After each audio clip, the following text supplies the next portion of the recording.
Shalom, shalom. First and foremost, as always, I love to give all praise, honor, and glory unto Yahweh, Bahashem, Yahweh Shai, double honors to Elder Tahar, and the rest of the elders that are firmly pushing this truth. And as always, peace and blessings unto the elect. All right, so I'm doing this lesson based off of 1 Corinthians 7 and 2. It was a question that was asked, to shed some light on it.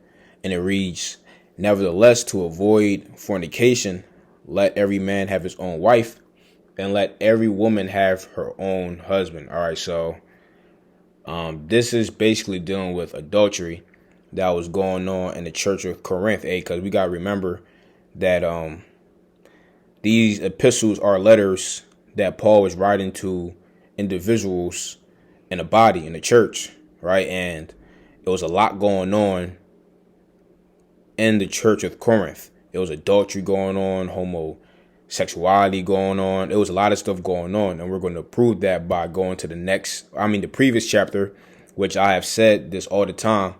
I remember advice for you brothers: when you're reading these epistles, sometimes you're going to have to go to the previous chapter, maybe 2 chapters prior, to get the context of what's going on in a specific chapter. You're just going to have to do that sometimes. Yes, it takes work, but don't be lazy. You're going to have to do that so you can gain the full context of what's happening. You're not going to understand if sometimes you don't go back a few chapters prior. Because remember, before these different texts, these different manuscripts were translated into one big book, it was a big letter. It was one big letter, a whole scroll. So you had to read that whole entire thing to see what's going on. So this is 1 Corinthians chapter 6 and verse 9, right? It says, know ye not that the unrighteous shall not inherit the kingdom of the Most High? Be not deceived, neither fornicators, nor idolaters, nor adulterers, nor effeminate, nor abusers of themselves with mankind, dealing with homosexuals.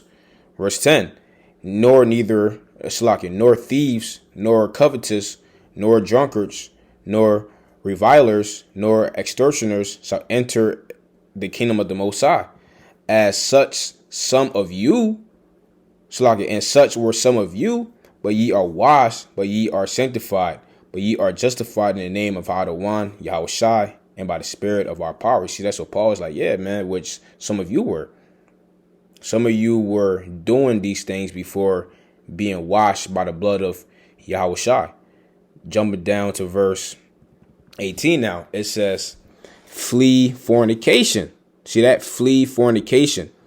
Every sin that a man doeth is without the body, but he that committeth fornication sinneth against his own soul. See that? So fornication was going around. That's why Paul was touching up on fornication, which what is fornication? You got 2 different types or kinds of fornication. Let's go into it. All right. It says illicit sexual intercourse, adultery, fornication, homosexuality, being a lesbian, bestiality, all right, having sex with your close relatives. You see that? And you also have the worship of idols as well. So that's what fornication is going into. So now let's go back to the 7th chapter and see what's going on. So 1 Corinthians 7 and 1 says, now concerning the things whereof ye wrote unto me, it is good for a man not to touch a woman. Now Paul is saying, look, which this is his own opinion, all right? This is him speaking as a man. Hey, like, look, me, I think it's good I think it's good for a man not to touch a woman. Why? Which touch a woman is having sex. Because when you scroll down to verse,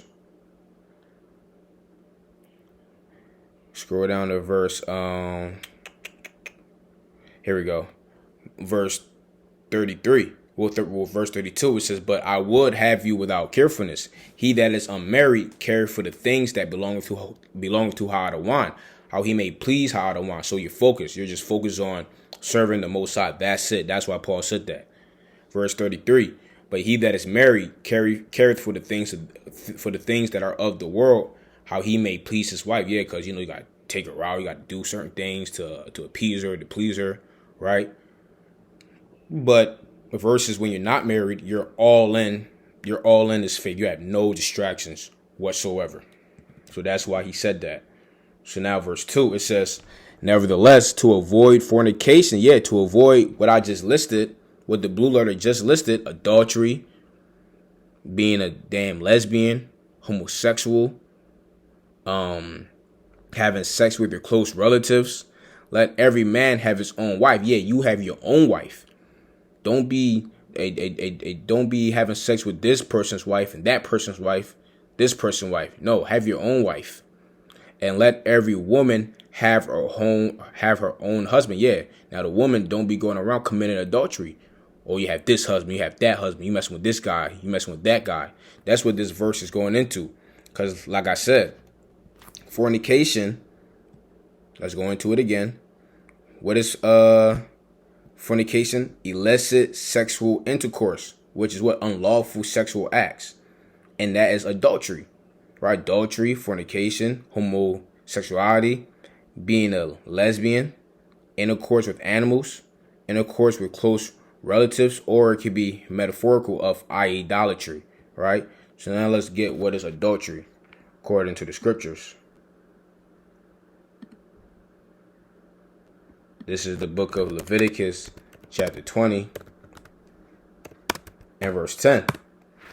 It says, and the man that committeth adultery with another man's wife, even he that committeth adultery with his neighbor's wife, the adulterer and the adulteress, shall surely be put to death. You see that? So if you're a man and you're having sex with another man's wife, you're going to get put to death. If you're a woman and you already have a husband and you're having sex with a whole nother dude, you're going to be put to death. That's why Paul said what he said. Let every man have his own wife to avoid fornication, and let every woman have her own husband. See that? Let's read it in the NLT. Because that was going on in the church of Corinth. Adultery was going on, right?